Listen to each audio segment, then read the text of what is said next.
have a really cool theory. This is for my single people.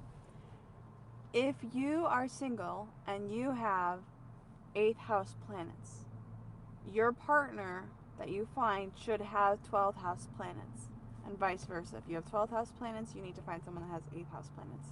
Here's why. When you are living in those planets, you are living in somewhat of a realm outside of the norm. The reality is internal, it is esoteric, it is beneath the surface.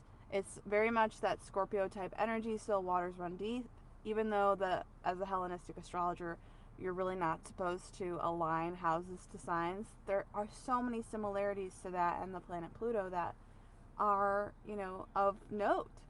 So if you have 12th house placements, you're used to isolation, exile, enemies. You're also someone that's always helping, hiding, or healing. And 8th house, you're living somewhat in the underworld. You're living a duality, life and death, transformation, karma, karmic debt, generational lessons. It's also feeling like an oddball and kind of living in a world where other people don't understand. And there's loneliness that includes both, right? So, I know you're really not supposed to ask people what their chart is when you meet them, but make sure when you date, you take note of, is that person capable of living healthily in loneliness?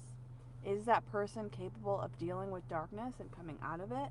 Those are the signs. So, obviously, you're not supposed to go so deep when you have a first date, but if you look at certain things around you, try to understand what their perspective is. If you see notes of a comfortability in the darker themes of life, a comfortability in the taboo, a comfortability in the occult, in the esoteric, if you start to get those vibes from that person, and that person, on top of all the other things that you need to look at for a good partner, would have somewhat of an inkling of either 12th house or 8th house or even 9th house planets, because 9th house is our spirituality.